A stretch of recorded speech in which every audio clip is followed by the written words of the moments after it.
Hello everyone, आज हम लोग समझते हैं that open circulatory system and close circulatory system में क्या डिफरेंस है।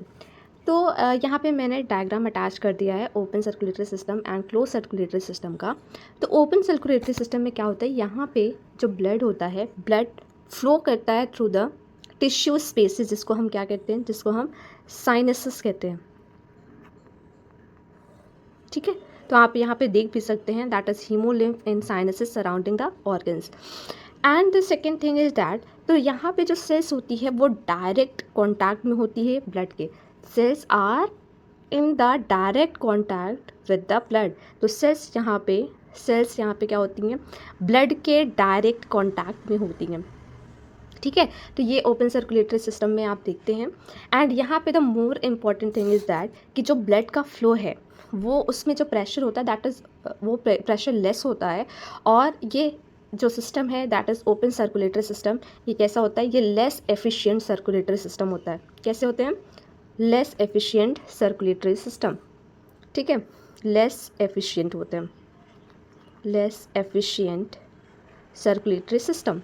तो यहाँ पे मैंने आपको क्या बताया, यहाँ पे मैंने आपको बताया कि ओपन सर्कुलेटरी सिस्टम एक ऐसा सिस्टम है जहाँ पे जो सेल्स हैं वो डायरेक्ट कांटेक्ट में होती हैं ब्लड के। एंड यहाँ पे ब्लड का जो फ्लो होता है उसमें प्रेशर लेस होता है। एंड ये open circulatory system less efficient circulatory system माना जाता है। जैसे हम यहाँ पे पढ़ते हैं दैट इज़ कॉकरोच में, तो आप यहाँ पे देख सकते हैं एक एग्जाम्पल है, इसमें मेंशन है ओपन सर्कुलेटरी सिस्टम का।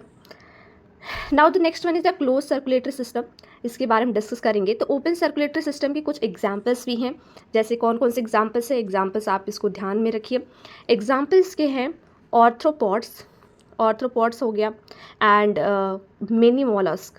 कुछ मॉलस्क होते हैं जिनमें ओपन टाइप का सर्कुलेटरी सिस्टम देखा जाता है। तो यहाँ पे आप सोच रहे होंगे कि मिनी मॉलस्क मतलब सभी नहीं होते, मतलब कुछ तो यहाँ पे एक्सेप्शन है। जैसे कि यहाँ पे एक्सेप्शन है सिफेलोपोडा, एक मोलस्का की क्लास है जिसमें क्या होता है, इसमें क्लोज टाइप के सर्कुलेटरी सिस्टम पाए जाते हैं, क्लोज टाइप के सर्कुलेटरी सिस्टम पाए जाते हैं। तो इसीलिए ऑर्थ्रोपोडा और कुछ मॉलस्क इसके एग्जाम्पल हैं। अब क्लोज सर्कुलेटरी सिस्टम देखते हैं। क्लोज सर्कुलेटरी सिस्टम में क्या होता है, यहाँ पे सेल्स ब्लड के डायरेक्ट कॉन्टैक्ट में नहीं होती हैं। एंड यहाँ पे जो ब्लड का फ्लो है वो इसमें प्रेशर ज़्यादा होता है और ये सब ज़्यादा एफिशिएंट माना जाता है as compare to the open circulatory system.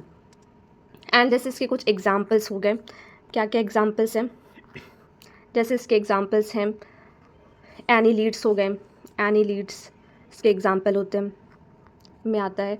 और इसका एग्जांपल हो गया ऑक्टोपस, ऑक्टोपस हो गया, एनीलीड्स हो गए। ठीक है, एक मिनट, एनीलीड्स एंड सिफेलोपॉड्स। जैसा मैंने आपको बताया कि क्लोज सर्कुलेटरी सिस्टम यानी मोलस्का में सिफेलोपोड्स इसका एक क्लास इसमें देखा जाता है। और इसमें क्या होते हैं, सिफेलोपोड्स में जैसे कुछ एग्जांपल आप याद रख सकते हैं, ऑक्टोपस आता है, स्क्विड्स आते हैं, इन सब में देखने को मिलता है दैट इज़ क्लोज टाइप का सर्कुलेटरी सिस्टम। तो ऑक्टोपस जो होता है ये हाईली डेवलप्ड होती है, इसमें ब्रेन इसकी। एंड यहाँ पे कुछ वर्टिब्रेट्स, वर्टिब्रेट्स में भी क्या होते हैं, वर्टिब्रेट्स में भी क्लोज टाइप के सर्कुलेटरी सिस्टम होते हैं, वर्टिब्रेट्स। तो ये जितने भी एग्जांपल्स हैं इसको ध्यान रखिएगा। और आई होप आपको ओपन सर्कुलेटरी सिस्टम और क्लोज सर्कुलेटरी सिस्टम के बीच में डिफरेंस समझ में आया होगा। So stay tuned with us, मिलते हैं नेक्स्ट क्लास में। Till then take care, bye bye.